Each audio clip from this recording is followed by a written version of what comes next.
We know the Cardinals need pitching, but how did 3 starters become 2 starters for this offseason? Coming up on B-Shape Daily.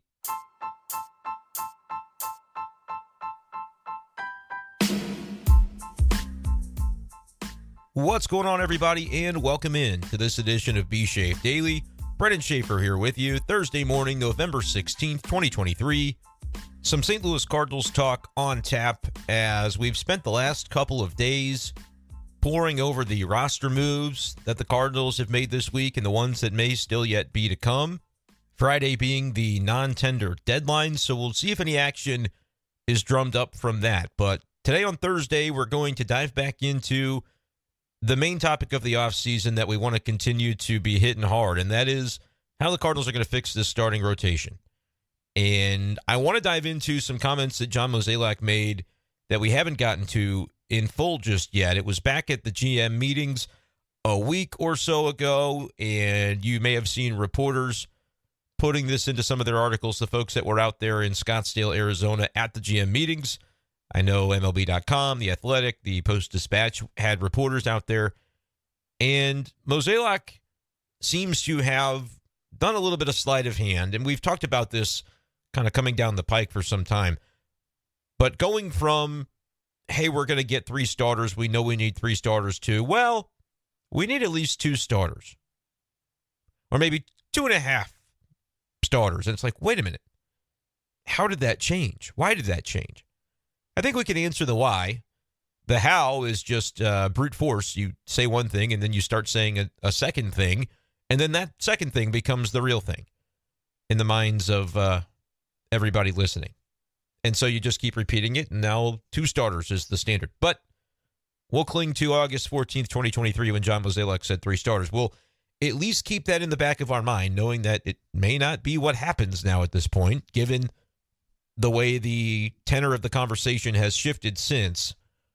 But if that's going to be the case, then at least retroactively in our mind, we need to remember to not give John Mozeliak credit for the idea that he was going to get 3 starters, because back in August, September, the vibes were, hey, we know this was bad, but we are going to be aggressive and do some unprecedented things in fixing it this offseason. And to me, that would have been 3 starters, 3 capable top 5 arms that would be slotted into any rotation and you'd feel good about. If the Cardinals went out and did that, you'd be like, all right, I believe you. I see why you had such confidence that things were going to turn around so quickly. However, the new tenor of the conversation being 2 starters and then we'll see where we're at, that could help the Cardinals back to relevancy, but it also feels like a tightrope act, doesn't it? Because it's very possible, especially depending on which 2 starters you get, that if you line it up and compare what the Cardinals ultimately will have heading down to Jupiter, Florida in a couple of months to, in really 3 months, I shouldn't say a couple, mid-December, mid-January, mid-February, 3 months until pitchers and catchers report, a little less than 3 months. But if we end up comparing that group in the projected starting 5 to what the Cardinals just put out on the field in 2023, and if it doesn't look all that different, how are we genuinely supposed to believe the season result is going to be all that different? And I'll explain what I mean by that as we go through this podcast. So appreciate you guys for listening, jumping right in, trying to get right to it as we normally have been. Make sure, though, to subscribe to this channel if you enjoy Cardinals content. You're getting a lot of it here. You're getting it for free.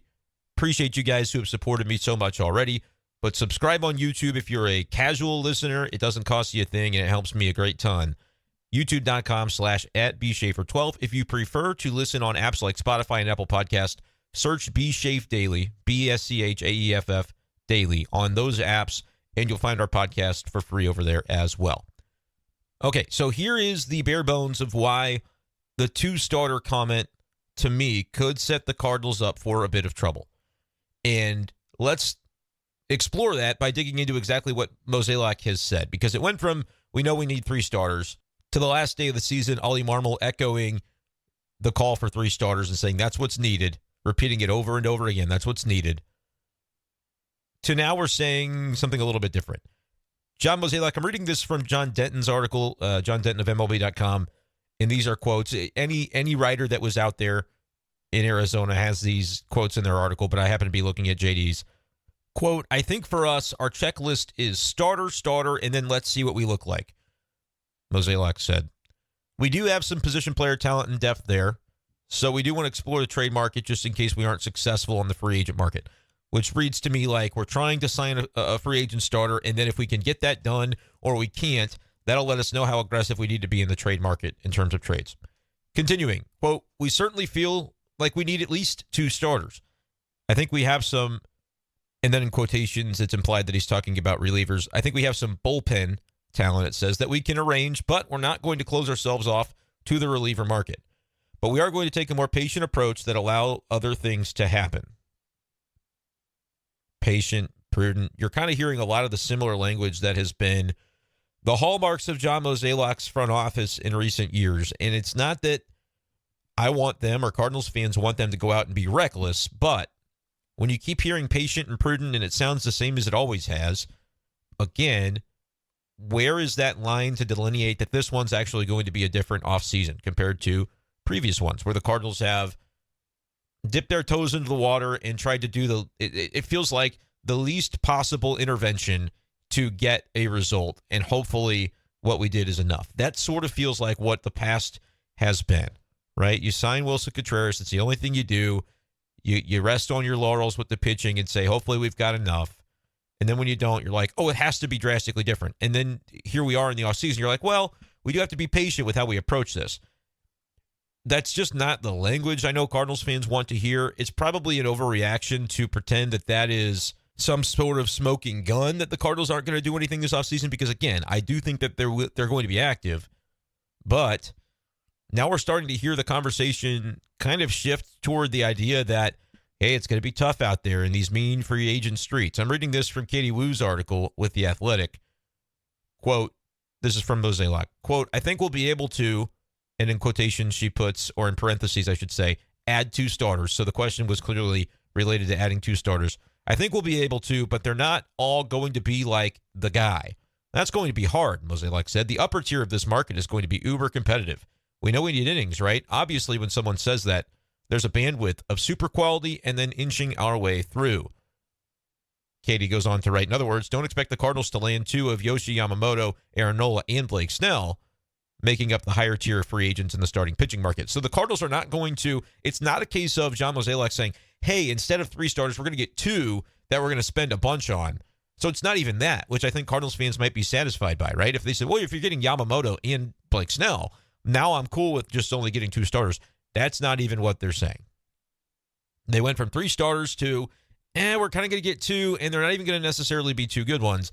And, we might not even get 1 from that upper tier of Yamamoto, Nola, Snell because, well, it's going to be really competitive up there. So, again, it's just kind of slowly walking back the initial optimism and the description of aggression until you're kind of like, well, man, what are you getting that's going to be different from last year? Because let's take a look at last year. Here's what's interesting to me. You have to evaluate the rotation not for what it was at the end of the season, but honestly for what it was before the trade deadline. Because that's the team that tanked so hard, you were forced to then trade away at the deadline and not add. You can't look at it at the end and say, well, we're improving because we added a guy that's going to replace Drew Rom. We added a guy that's going to replace Dakota Hudson. And we added a guy that's going to replace Adam Wainwright.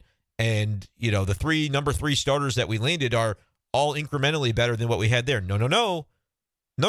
Because what you had at the end was a merry band of misfits collection that was only the case because you'd already given up on the season. You have to look at it from what it was before they traded Jack Flaherty and, most importantly, Jordan Montgomery, because I want to explain why it's going to be difficult for the Cardinals to suddenly just add a couple of starters and get way, way better than they were last year when you consider that Jordan Montgomery pitched really well. He was good, not only for the Rangers and getting to the World Series after the Cardinals dealt him. He was good for the St. Louis Cardinals in 2023. So when you talk about replacing last year's rotation, yes, it gets a lot easier when you're describing Adam Wainwright was in this rotation at the beginning of the season. He ended up logging over 100 innings for this rotation, and he was terrible. So replacing him with even a number 4, number 5 caliber arm is going to be a vast improvement. That's true. But if you're going to look at it from that perspective, you also have to look at it from replacing Jordan Montgomery with something better is going to be really, really difficult. He had 21 games pitched, 121 innings, not quite 6 innings per start, but gave you some pretty good quality innings. Not quite a strikeout per inning, but the ERA of 3.42. If you're going to replace Jordan Montgomery with ERA of 3.42 and you're going to do that via free agency, it's going to hurt, right? Because Jordan Montgomery is probably going to make $20 million a year. I don't know that he's signing with the Cardinals, but wherever he signs, that's going to be what the deal is. Let's look at it this way. Who's the top of the free agent market? Starting pitching. Yamamoto, Aaron Nola, Blake Snell. Are those the clear top 3? Okay, who's in the next tier? Is it Sonny Gray? Depends on how you feel about, 34 years old, going on 35 years old, but had great numbers last year. So I'm not disputing that. I think he could be really valuable to the Cardinal rotation for at least a couple of years before maybe you see a bit of a decline. It's not a guarantee that he would be great, but I'm going to give you the benefit of the doubt in this conversation. But where does Jordan Montgomery fall in that pecking order is basically the question I'm looking to pose. Because let's say that it's in that Sonny Gray tier and you've got Jordan Montgomery in that tier. Do you then have Eduardo Rodriguez in that tier? Does he count within that? How do you feel about Shota Imanaga, the other Japanese pitcher that's going to come over? Where do the lines get sort of drawn on this? Is there consideration for Clayton Kershaw, or we just assume he's going to be a Dodger until he decides to retire? Where do guys like Giolito, Marcus Stroman, Seth Lugo fit into that mix? Michael Wacha? Like, you start going down the list. I would make the case that Jordan Montgomery is ahead of nearly all of those names in terms of quality free agent starters that you could sign. He's probably behind Yoshi. He's behind Aaron Nola. He's behind Blake Snell. That might be it. I think I'd rather have a 3-4 year contract or even a 5-year contract for Jordan Montgomery than 3 or 4 years of Sonny Gray, especially the way that we saw Montgomery look in the postseason.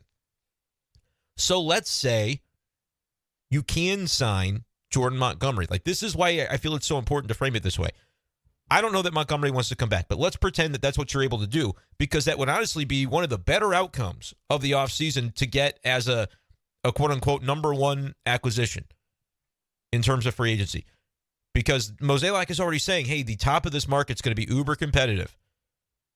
Right? This is a quote from Mo. I'm reading it from Katie's article again, reminding you. Quote, the upper tier of this market is going to be uber competitive. And then he goes on to say, we know we need innings, right? Which is kind of the way to shift the conversation from, if we strike out on Yamamoto, Nola, and Snell, because those guys are going to cost a lot, and we've only got the amount of money that we've got budgeted to fix the entire problem, we can't spend 60% of that budget on just one guy. We know we need innings, right? So we're going to have to get a few guys. That's what that's saying. Obviously, when someone says that, there's a bandwidth of super quality and then inching our way through. If the Cardinals are moving toward inching their way through with a bunch of innings eaters, first of all, that doesn't overnight fix the strikeout rate problem. Remember, this week we've talked a lot about boiling down the Cardinals' failures of 2023 to, you had 3 starters that combined for over 380 innings. We're talking about Wainwright, Hudson, and Michaelis, one of which is penciled into your rotation. You've already paid him to be there for the next couple of years. It's Miles Michaelis. All 3 of these guys were near the very bottom of MLB in strikeout rate. Michaelis was second from the bottom among qualified starters. The other 2 didn't have enough innings to qualify for these statistical categories. So if you lower the threshold and say, of all MLB pitchers who threw 80 or more innings, the lowest strikeout rate in baseball was Adam Wainwright. Second lowest was Dakota Hudson. That's a sample size of 172 pitchers. You had the bottom 2, and then of the guy who did qualify, only Jordan Lyles was lower in Major League Baseball among guys. And I don't know qualifying if that's 150, 160 innings. I'm not 100% sure exactly the total on that. But basically, guys who made up a big chunk of your starting innings, they didn't strike anybody out. I mean, relative to the rest of the league, like, nobody was striking out against these dudes. And you combine that with the defense declining, the shift ban happening, the pitch clock causing you to maybe have more balls in play as a result. It was a perfect storm, a disaster for the Cardinals for the way they have historically played in terms of run prevention. They weren't able to execute it to a very good degree in 2023. That's what, to me, is the biggest reason they struggled. You can look at offensively, runners with scoring position, inconsistent hitting. They score 10, then they score 2. And just not having a day-to-day approach. That's something we've been talking about ever since I started this podcast like 5 years ago. So that's not new. But the pitching thing was new and different. They did not have the defense that they're used to having, and the strikeout rate, which was already bad by MLB standards in previous years, it got worse last year.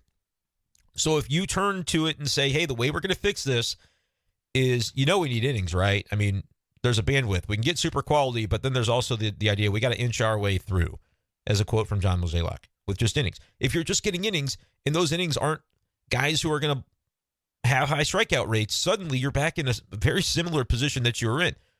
But let's diagnose it. Again, Miles Mikolas. I'm going to read you Baseball Reference. I'm looking at Baseball Reference here.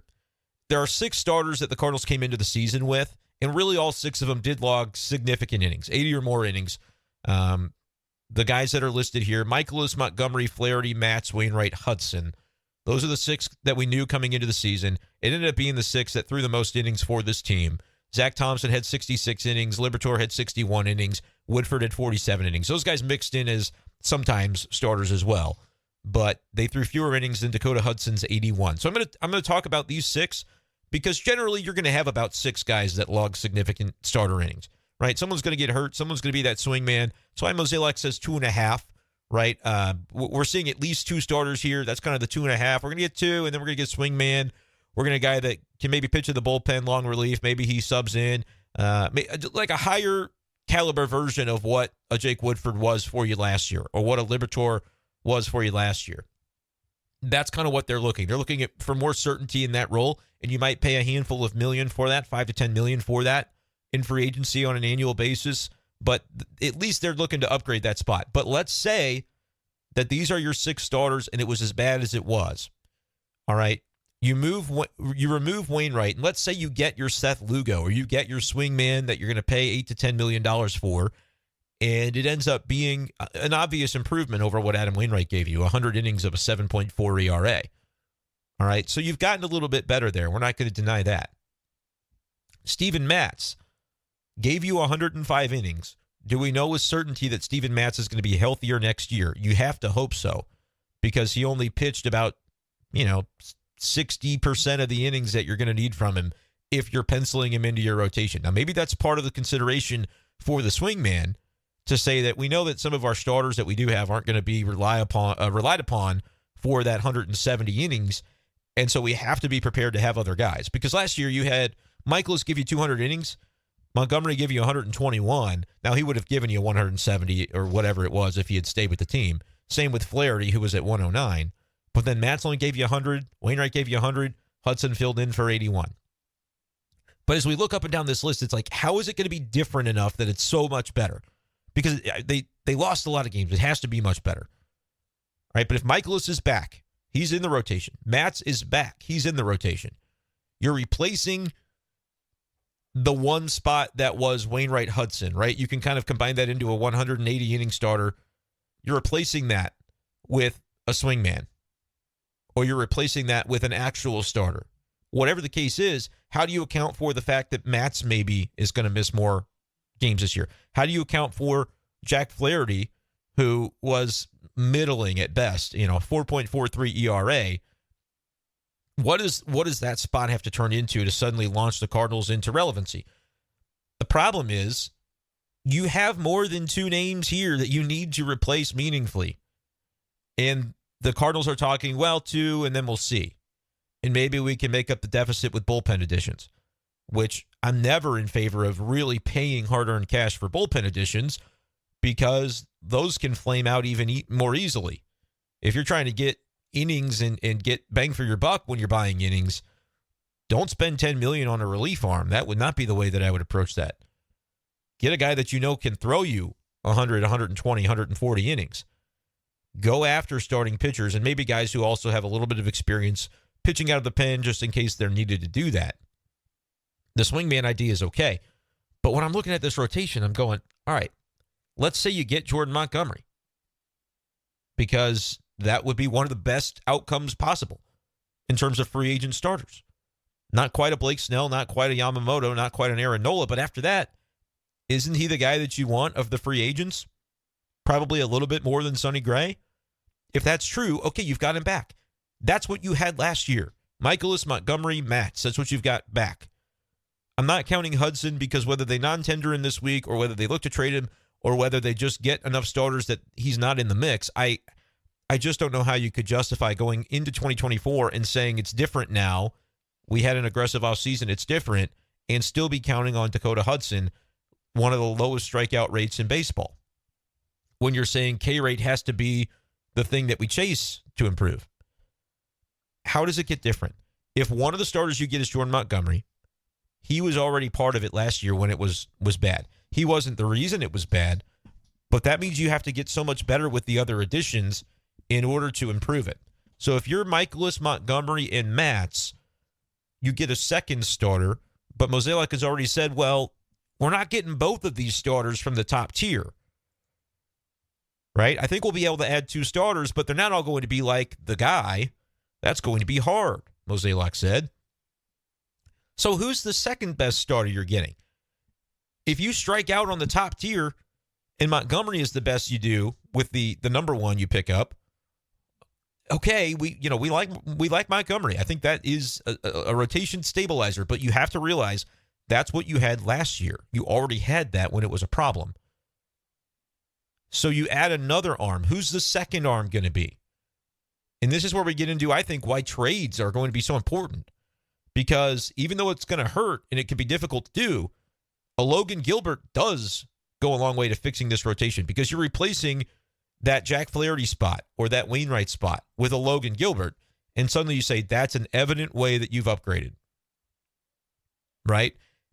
That's an evident way. So Logan Gilbert, Dylan Cease, even to me, Tyler Glasnow, which is a little riskier because he's only pitched 120 innings, and that's like his career high. He's an injury-prone pitcher. That's just the way he's been.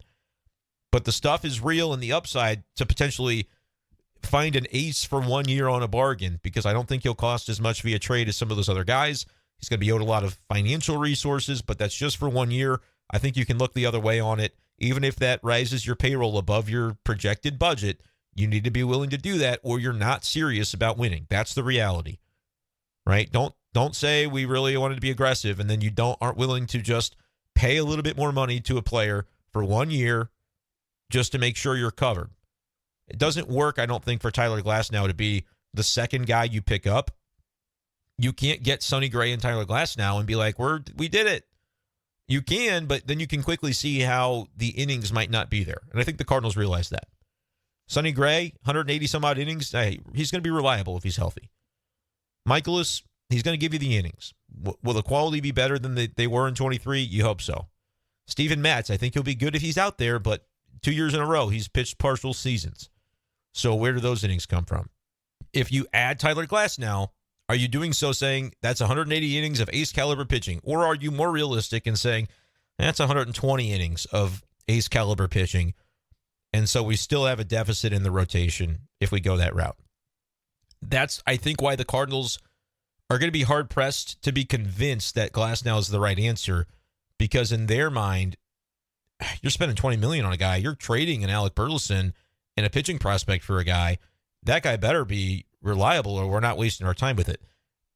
Tyler Glasnow needs to be more of a luxury to the rotation, and I don't think the Cardinals are in a position where they're going to be adept enough at navigating this market to be making luxury buys.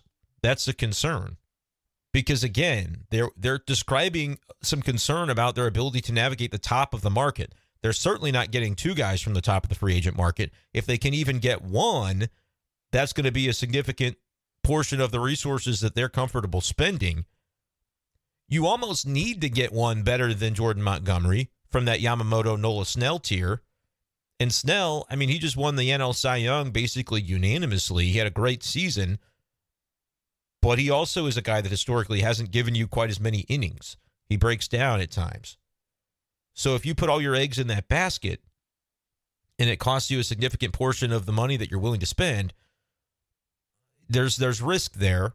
I'm in support of it. I think they need to sign one of those big 3 because you got to give yourself a chance at upside, right?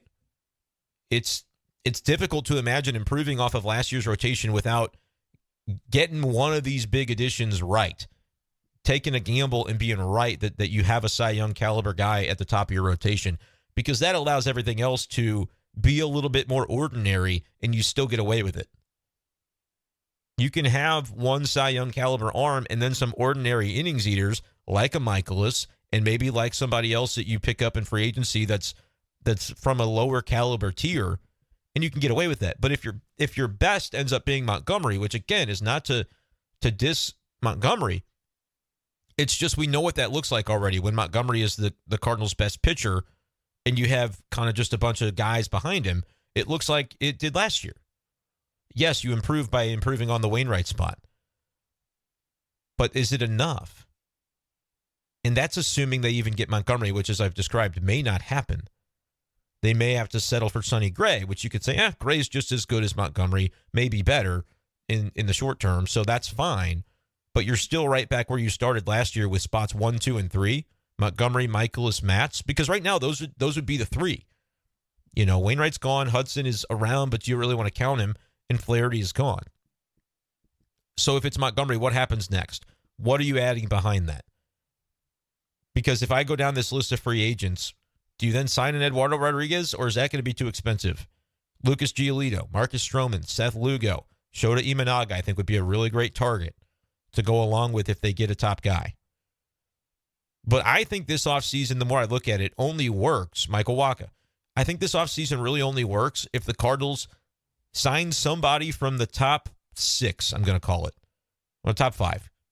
This list I'm looking at has Shohei Ohtani on the list, and he's not going to pitch this year, so and the Cardinals aren't signing him, so I won't count him. Yamamoto, Nola, Snell, Montgomery, Gray. You need one of them. You need one of them at a minimum, and then if you get one of them, you give yourself a fighting chance. But I think if it's Gray or Montgomery, you still have a long way to go to be able to convince anybody that you're going to be better than you were last year, because by putting Montgomery or Gray into this rotation, it's just like having Montgomery again like you just did when it was rough. So you're going to be counting on a better Michaelis and a more, I'm not going to say consistent, just more innings from Steven Matz. You need the same amount of innings from Michaelis, but more quality. You need the same level of performance from Matz, which was an ERA under 4. He had like a 3.8 ERA by the end of the season.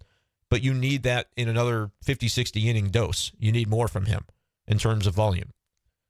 All right, so those are already two ifs. Because last year the whole problem was coming into the season, we looked at all the question marks in the rotation. We're like, man, that's a lot of ifs.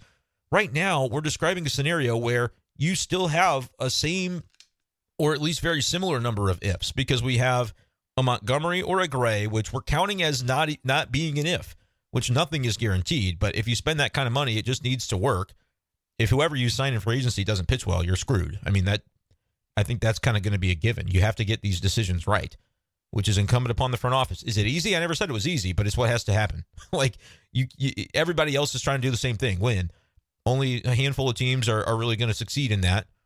12 teams or whatever are going to make the playoffs. You want to be one of them. You have to get these decisions right in order to be one of those teams. So you make the decision on free agency and you get that right, we're going to count that. Michaelis, being the same as he was, is not going to have the impact that I think it's needed to be better. So he's at least got to lower that ERA by a half a run and get back down to 3.9 or 4.0. Same number of innings. So that means he's got to stay healthy. Steven Matz, do exactly what you did, but stay healthy and do it for longer. All right, so now we've got 3 spots of the rotation that you feel okay about. But for spots 4 and 5, we've already acknowledged that Mozeliak is saying, yeah, we can't dip twice into the top tier of this market. So who's the second guy? The answer is at some point. Again, if we're going to say it is going to be different and better, at some point you have to let go of what you have on the position player side. And maybe in terms of pitching prospects, guys that are maybes, but they have enough cachet right now to be thrown into a package and turned into a guy that's much more than a maybe. You got to make that hard trade. And I wouldn't trade Brendan Donovan. I've talked about the reasons why. I think he's huge as a spark plug to lead off this lineup. I think his flexibility is important. I think his second base defense is important. I think his leadership in the clubhouse is important. All that being said, love Nolan Gorman. If he's got the trade value that we think he might based on paper, 40 home run potential, young slugger from the left side of the plate, plays fine enough defense on the infield, like that could have a lot of trade value. You have to use that player or other players. Like, again, if you want to reorient the lineup differently, Don't trade Nolan Gorman. I'm not trying to get rid of Nolan Gorman. It's just a necessity to trade somebody that you value from the position player side. Maybe it's Ivan Herrera. Could he centerpiece a package for Dylan Cease that goes with some really talented young pitching? Would you trade Herrera and Tink Hence for Cease? I don't even know if you would. I don't even know if that gets it done. I think that would be a preference of the Cardinals to trade from catcher, since they have already allocated resources the way they want to at catcher with Contreras and spending money on him. Maybe that's the way you get that done. I just don't know if it's realistic. Do you get Gilbert that way? Probably not. Gilbert, they don't even want to trade Gilbert. Could you? Now, I don't know what Seattle needs as far as a catcher. It's kind of Cal Raleigh is spends time as their catcher. Taking a look at the depth chart, like, does catcher move the needle? For a lot of teams, it typically doesn't. Cal Raleigh looks to be the only catcher on their 40-man right now, but would they trade a Brian Wu or a Bryce Miller or an Emerson Hancock, and is that enough if you're the Cardinals to say that that's someone that we're going to rely upon in our rotation, a young pitcher? They don't want to trade Gilbert because he's clearly like already a top of the rotation type of arm, but maybe the Cardinals have to take a chance on him, maybe, but the maybe is better than the maybes they have in their system, so they're going to trade Ivan Herrera and a prospect for one of those secondary Mariners starters, and maybe that's the deal you make for a controllable arm. But you don't know for sure how good that guy is yet. Maybe you hit, and he's a top prospect like a Brian Wu that had a 4 ERA and looked capable at the big league level, but maybe that guy comes to St. Louis and takes a step forward, and you fixed it that way. Maybe that's the Cardinals' preference. They added Pedro Pages to the 40-man roster, protected him from Rule 5. Talked about that in yesterday's episode. Maybe that's kind of the route that you look to go because you think you can make a trade and come up with a pitcher that way. And you really don't want to trade Nolan Gorman. You don't want to trade Brendan Donovan. You don't want to trade Tommy Edman. I think if you trade from that group, you can get away with having a lineup without making any outside additions to the offense because all those guys are kind of in that middle infield mix. But like if you trade Edman, suddenly you've admitted that you're either going to have to go out and get a free agent outfielder or you're relying upon Tyler O'Neill and Dylan Carlson again in the same capacity that you did last year, which you can go back to that well, but it didn't work. So you have to make a decision on, are you willing to stake 2024 on a chance that the thing that you spent 6 months hoping would work out last time is suddenly going to be different than it was? Like, those are the kinds of difficult decisions that Mozeliak's got to make, not just in the pitching department, but in the other categories of this team. And if you're talking about trading Tommy Edman, I know a lot of Cardinals fans would look at it and say, well, it's easy. You trade Tommy Edman because he's a little older, he's a little bit less punch offensively, and he's got a little bit of a higher salary, less years of control. Well, that should be the guy you trade. Keep in mind, you trade that guy, I think you do lose from a clubhouse perspective. Tommy Edman, valuable to this team inside that room. But if we're letting go of that, you're not going to get as much for him because he shouldn't, for the very reasons that you have described, he's not as valuable via trade to other clubs. They're not going to trade their top pitcher because they say, well, I mean, this guy's only going to be around for a couple of years. We got to pay him a little bit more. He doesn't have the upside offensively of Donovan or Nolan Gorman, so that's not as compelling to us. We are going to stand firm and say, we'll trade with you, Cardinals, but we need the player that we think is going to get us more long-term, more controllable, more upside, etc. That's the difficulty of navigating these waters for Mozeliak. You got to make a decision. And in your mind, like, as I look at this from the outside, I'm not John Mozeliak, but as I look at this trade thing from the outside, as it pertains to the Mariners, I'm like, we know that they want contact. We know that they would like some power, but they just really want consistency in their lineup. And that's where Gorman might not be the fit for them because he's more of a streaky, hot, cold player. Do they want to delve into that? And do they want to give up a big pitcher for that? They might say, sure, we do. We'll give you Brian Wu. We'll give you Bryce Miller. We'll give you somebody from that second tier.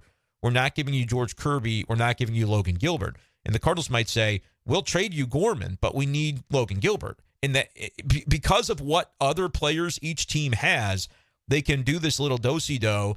And as a result, I think the Cardinals are more desperate to do a deal with the Mariners than the Mariners will be with the Cardinals. And that would work against them in trade negotiations, which is why I don't expect a trade with the Mariners.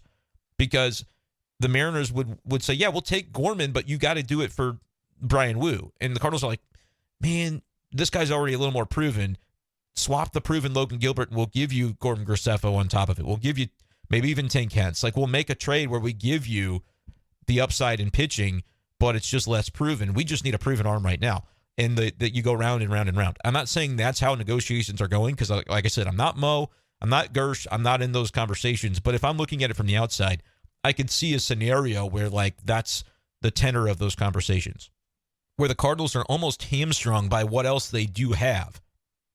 Because if you're talking with the Mariners, they can say, well, we're hanging up the phone if you don't offer Brendan Donovan. That's who we really want. Or we're hanging up the phone if you keep asking for Gilbert for this guy. We've got the pitching you need, Cardinals, but you're not getting Gilbert. You're getting these other guys. They're more tradable. They're more expendable to what we do over here.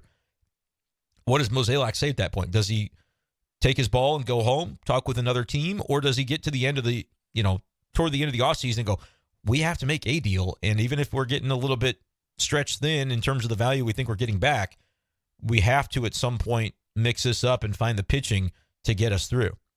Maybe you turn to the White Sox and offer a similar package for Dylan Cease. Because you couldn't get Gilbert, you go after Cease. I think that'd be perfectly fine.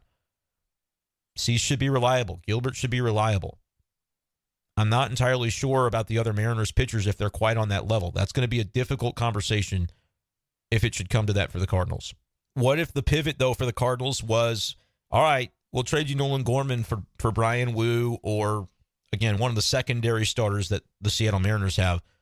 But we also want Matt Brash because he's a young reliever that's controllable. Would you trade Gorman and a pitcher, whether it's Graceffo or somebody that you consider a little lower in the pecking order? Would you trade that package for Brian Wu and Matt Brash? See, that gets a little more interesting because you're able to cover some of those innings, even if it's not just starter innings. Matt Brash is a guy who's very interesting. I brought his name up before. I don't know that the Mariners are looking to trade him. I don't know that the Mariners are looking to trade any of these guys, but we know what they want. They want to improve offensively. The Cardinals want to improve with their pitching, and so round and round you go. Matt Brash pitched in his age 25-year-old season. He doesn't turn 26 until May. Only a couple of years of service time so far, so lots of team control remaining. Free agent in 2029. So you'd have him for a long time. Last year led the American League in innings pitched, it appears. Or actually led all of Major Leagues in innings pitched. 78 games, 70 innings, 107 strikeouts. He would be fantastic. Would you trade Gorman and a pitcher for Brash as a reliever to help you get some quality in the back end? And also you're getting a Brian Wu or a Bryce Miller. And maybe the Mariners say, no, we love Brian Wu and Bryce Miller, but I'm just trying to look at a guy that would be a lower tier than what they have in Logan Gilbert and say, are they more willing to do it? I say maybe if you're getting Matt Brash too, I would be in favor of that, but that could be so far off base. That could be so far out of line that they're like, no, that's not something that we'd do. But I think if you're Mo, you have to be exploring these avenues because, again, when we cycle back to free agency, they're talking about how difficult it's going to be to navigate the top of the market and to get two guys from the top of the market. They are basically saying that's not going to happen. So if the top of the market is the top three guys and you don't even get one of those, you get guy number 4 or guy number 5, Gray, Jordan Montgomery, suddenly there's still a deficit to be made up because you're right back where you started with spots 1, 2, and 3. Spots 4 and 5, again, I mean, Flaherty wasn't good. Wainwright wasn't good. Hudson sprinkling his innings across those two spots wasn't good. So even just getting some number 3 caliber names into those two spots can get you better. But is having the same number 1, Montgomery to Montgomery, same number 2, Michaelis to Michaelis, same number 3, Matz to Matz, and then filling a little bit better at number 4, a little bit better at number 5, does that get you from 70 wins to 90 wins? I would make the case that it doesn't. And that's why, to me, it's just so important to add a wild card via trade. Even if the wild card is Glass now and you say, hey, we need him to pitch 170 innings, our season hinges on that. Probably not very successful, but at least it would be a path where you could see it. Like if this guy stays healthy, we have another ace in the rotation. That would be huge. Logan Gilbert, he'd be that. Dylan Cease, he would be that. Beyond that, you're looking at making some trades that are less likely to result in a complete fix to the rotation, or you're spending in free agency, which we are already getting the vibe that the Cardinals aren't going to do to the level of, hey, we're getting 3 starting pitchers. You almost have to trade for somebody.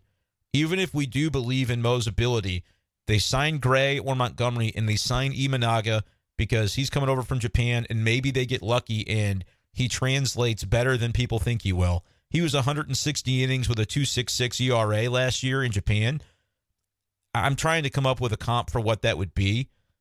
But like if you view him as he's going to be about a number 3, number 4 with like a 4 ERA and a solid enough strikeout rate, solid enough run prevention, and give you 160 innings, like you can definitely get away with that, and it would be an improvement on the Wainwright spot. Would it be much improved over the Flaherty spot? I don't know.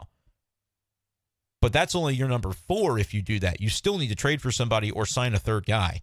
And at that point, if Imanaga is going to make about $15 million, counting the posting fee, if Montgomery or Sonny Gray is going to make $20 to $25 million, now you've spent conservatively $35 million, probably more like $40, and you had what, $57 to $60 million to work with, and you haven't touched the bullpen yet.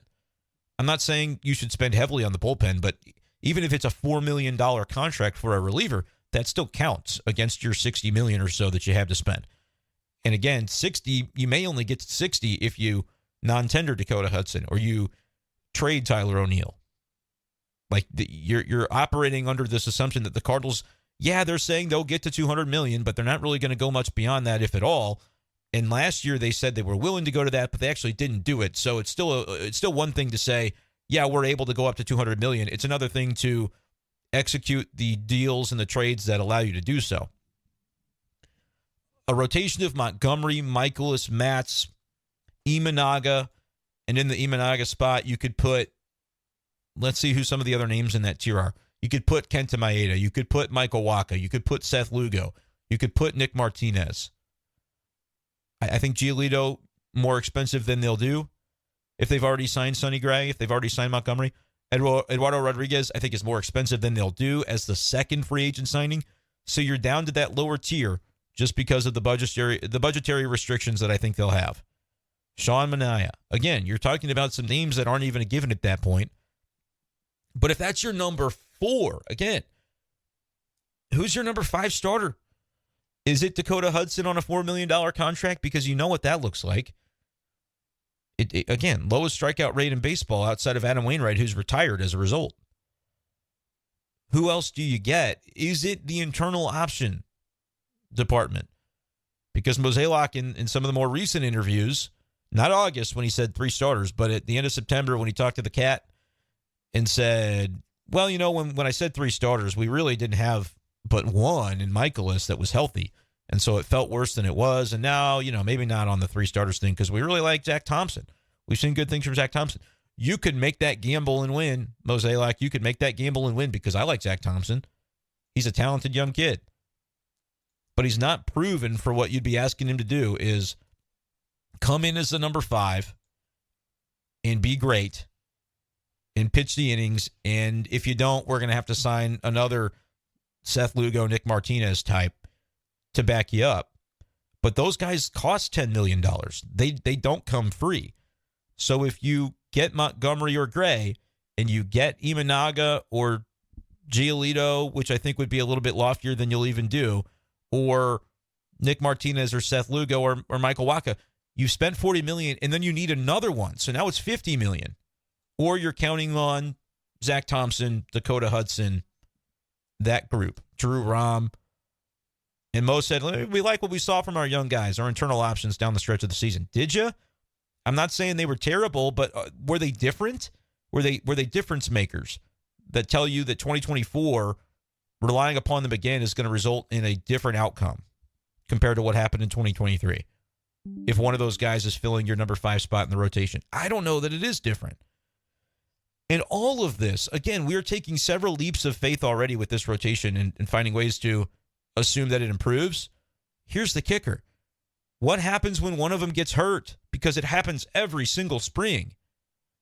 You can't go in with a combo of Drew Rom, Zach Thompson as your number 5 starter because that guy's actually going to be your number 4 when one of these guys gets injured and has an arm injury in February.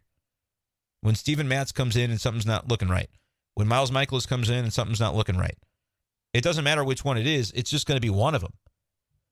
You can't stake your season on, our number 5 starter is a combination of a guy we pay a few $1,000,000 for to be a swingman in case Zach Thompson's not ready, because then both of those guys are going to be in your rotation.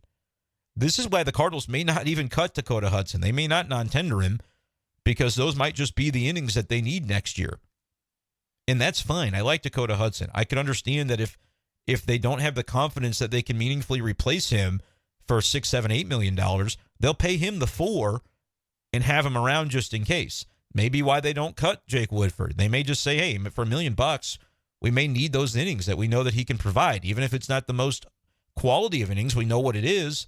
We know that he'll just kind of get us through some periods where we do have some attrition in our rotation. If that happens, I get it. I get why you'd have to do that, because you don't have enough confidence in being able to meaningfully, aggressively replace all of the missing pieces that you have already. Flaherty, the Wainwright spot, the Montgomery spot still at this point because they haven't signed anybody. So you're not ready on Friday, November 17th, to take more of your pitching depth away with the belief that, yeah, this $4 million to Hudson, this $1 million to Woodford, we're going to sign somebody else that's a little better for that $5 million. Maybe we have to spend $8 or $9 million on that guy, but it's going to improve our team. That's what they need to do, I think, but I don't know if they're going to be able to have the confidence in themselves to do it. And then if the musical chairs stop and they didn't even get that swingman as their number 3, right? Because it's a given that you get the number 1 and the number 2 in terms of we need 2 starters this offseason, as Mozeliak said. But the number 3 guy you probably have to spend a little bit on. And what does that look like? And do they have the confidence that they'll be able to convince that name to sign on the dotted line, or that they'll be able to trade for that name in another smaller deal? Will they have that confidence by tomorrow when they have to decide whether to tender a contract to Dakota? If you bring him back, you bring him back. But is it going to be different? Is it going to be different suddenly when it wasn't different last year for Dakota, and that was the year for it to be different? It's going to be tough, man, because you look at it and say that's going to be the rotation, and at that point, it's not that different. You've really replaced one name from last year's rotation, and you've replaced basically, say, the worst one that you had, which was Wainwright. You've replaced him with Shota Imanaga or Seth Lugo. If you can't figure out a trade, maybe it's Lucas Giolito at the upper end, and you've made that replacement. You brought in new Jack Flaherty to replace Jack Flaherty, and you brought in Jordan Montgomery or Sonny Gray to replace Jordan Montgomery.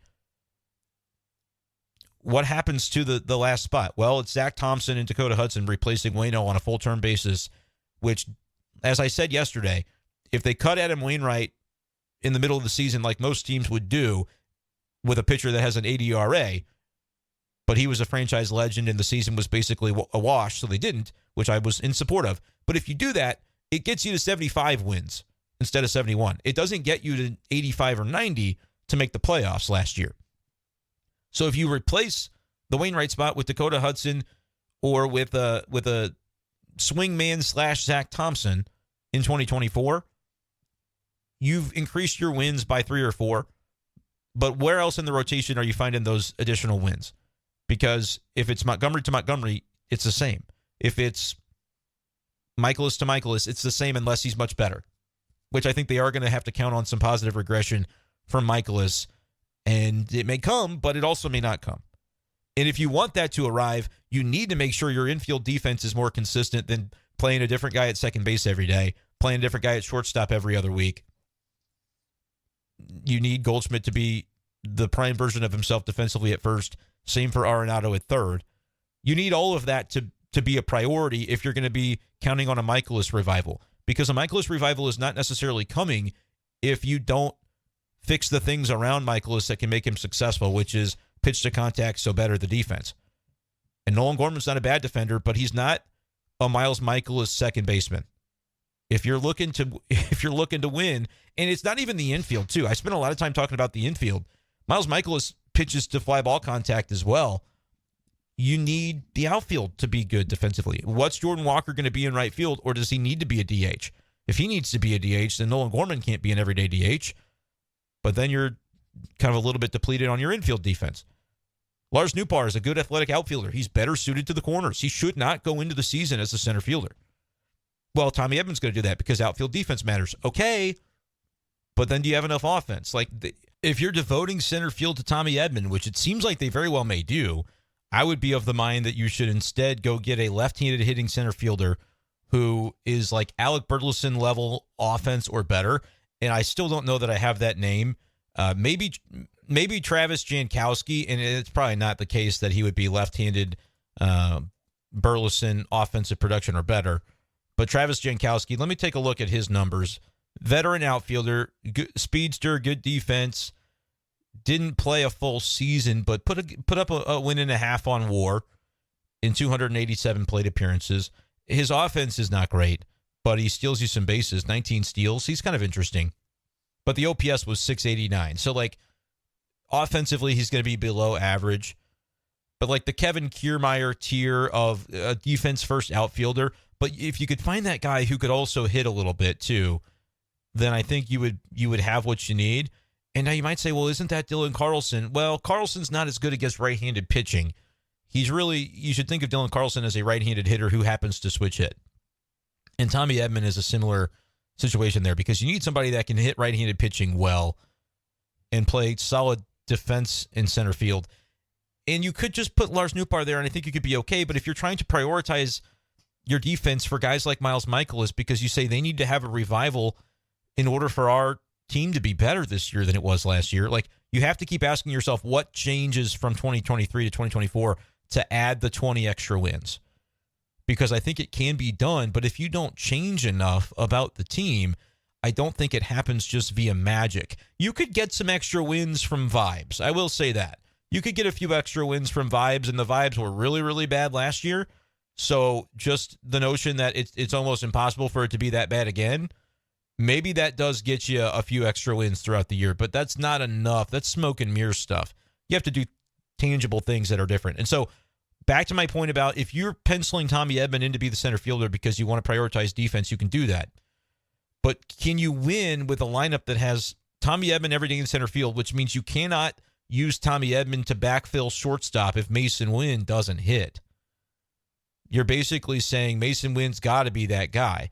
And if you're not confident for sure that he's going to be, and that's why you bring in all these extra infielders and say maybe Donovan can play shortstop. Maybe that's why we need to keep Jose Fermin, but he can't hit either.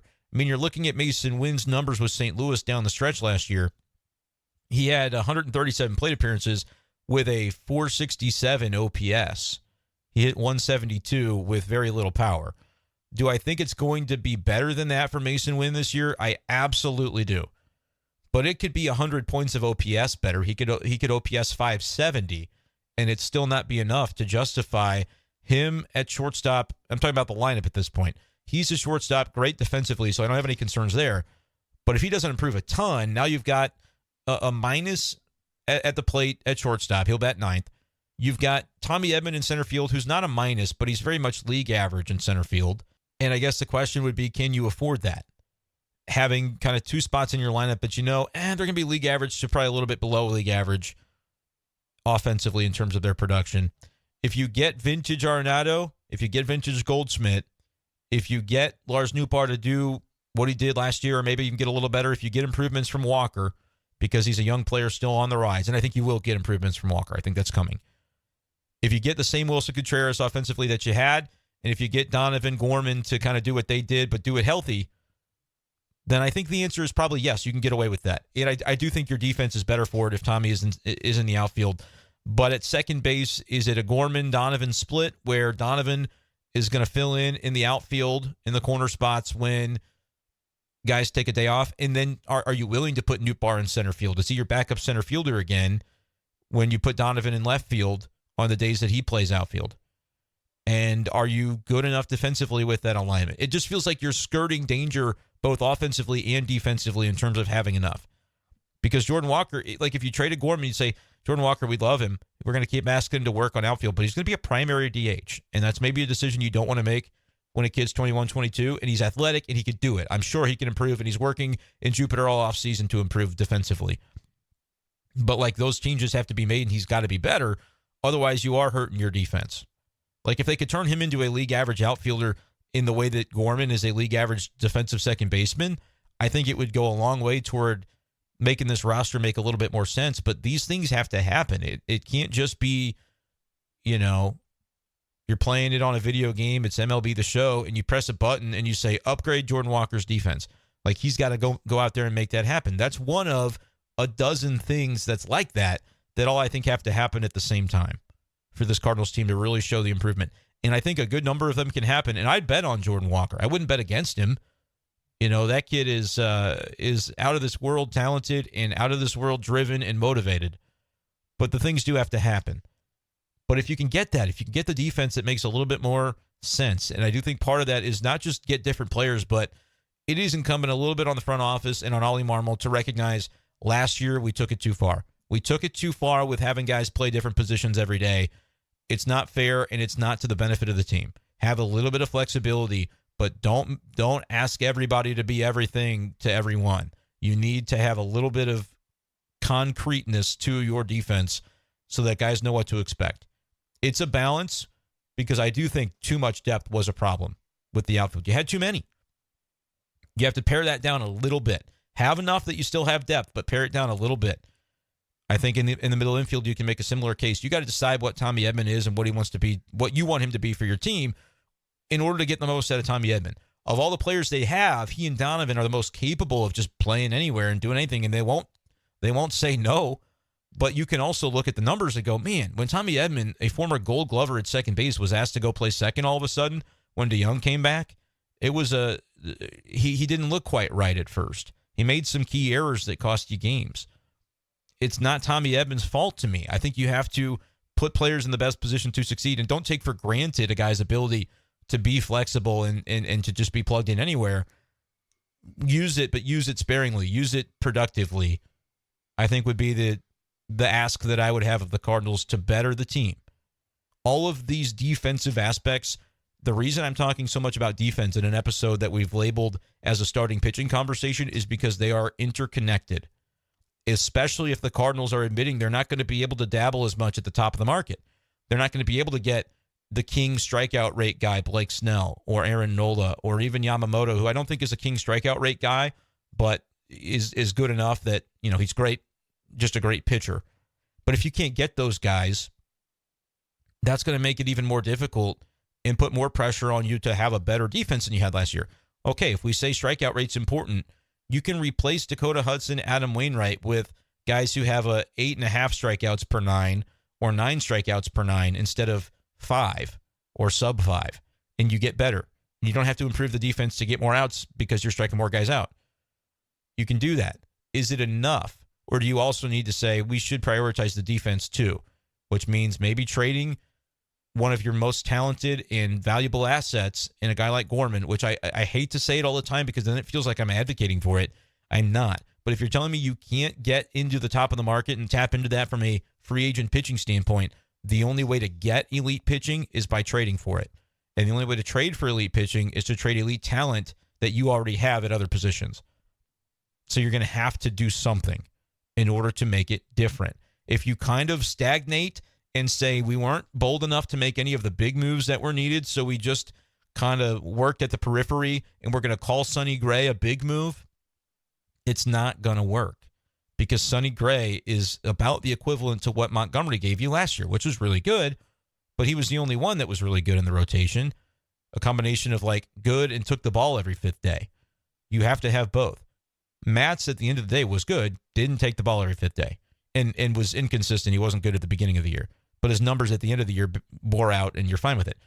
Michaelis took the ball every day or every fifth day, but he wasn't as good. The quality wasn't quite there. And Michaelis pitched into some bad luck, but you also make your own luck with a pitcher like that based on what you give him defensively. Now, there was hard contact too. Michaelis gave up home runs. Like, there are things that he's got to do as a pitcher to be a little better than he was, but I would say a lot of it is just going to be based on him doing the same stuff he did and getting a little bit more lucky, and you make that luck by being better on defense. So there are things the Cardinals can tangibly do to get better, but a lot of those things involve doing transactions that I am, based on reading the quotes of, it's not going to be two dudes that we get in free agency. It's going to be maybe a dude. We hope we can convince a dude to sign, and then a secondary guy that's going to be on a lower tier, lower shelf. And those are the two. Well, you still got to trade for somebody, in my opinion. When did 3 starters become 2? I think 3 became 2 when Mozeliak realized it's going to be hard to do 3. But from the moment on August 14th that he said 3, people were saying it's going to be hard to do 3. I can't believe he said that, but he did. You're not going to be able to tether him to that anymore because he's not going to do it, I don't think. And part of it, again, may just be him going, all right, we know internally we need 3, but if we keep saying 3 and can't get it done, that's going to look even worse. We'll just have to eat it that I said it in August, and people will remember, but it is what it is at this point. Or we know we need 3, but talking about needing 3 is just going to give agents leverage. It's going to give other teams leverage. We got to walk that back a little bit for the benefit of ourselves in negotiations, because we don't want teams to, or free agents and their agents to know how desperate we feel we are internally. We've got to pretend that we're a little more comfortable than we actually are, so that when we get 3, it feels like a bonus. But Mozeliak could have said that at the beginning, right? He could have said, well, yeah, we're going to need a couple of starters, and then we're going to have internal battle for the... But at the time, it felt good to say 3, right? Because he knew the fans were going to eat it up and say, that's great, finally. We're going to get what we need.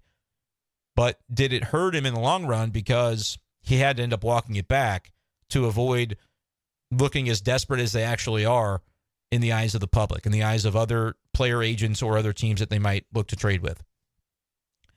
Mozeliak's been doing this for a long time, but it does feel like there are PR missteps often, and that feels like it may be one of them, but it's not one of them if they end up getting what they need. So I'm not going to rip him for it yet, but the result, like, we have to anchor to remember what was said and then see what actually is the result and judge him based on that, because I feel like that's the job. That's the job as media, to scrutinize the team. I always say I'd love for the Cardinals to win every game. I'd love for them to do well. It's good for business. And again, former Cardinal fan, I don't view it from that perspective anymore. But when I talk about the Cardinals, like, I want to view it like a fan views it. I want it because I know that's what you guys are doing listening to the podcast. So this is kind of another stream of consciousness about the pitching, because until we see something from the Cardinals, we have to keep kind of making those machinations in our mind of what they might do. Hope you guys have enjoyed this episode. Please click subscribe if you have, and honestly, click subscribe if you haven't, because I still want you on board, even if you hated this episode. But let me know in the comments what you thought and what you think the Cardinals will do. Get those YouTube comments flowing, like this video, and make sure you are subscribed to not miss all future videos as it pertains to the St. Louis Cardinals offseason and the upcoming campaign. Thank you guys so much for listening. That's going to do it for this edition of the show, and we'll talk to you next time on Be Safe Daily. Peace.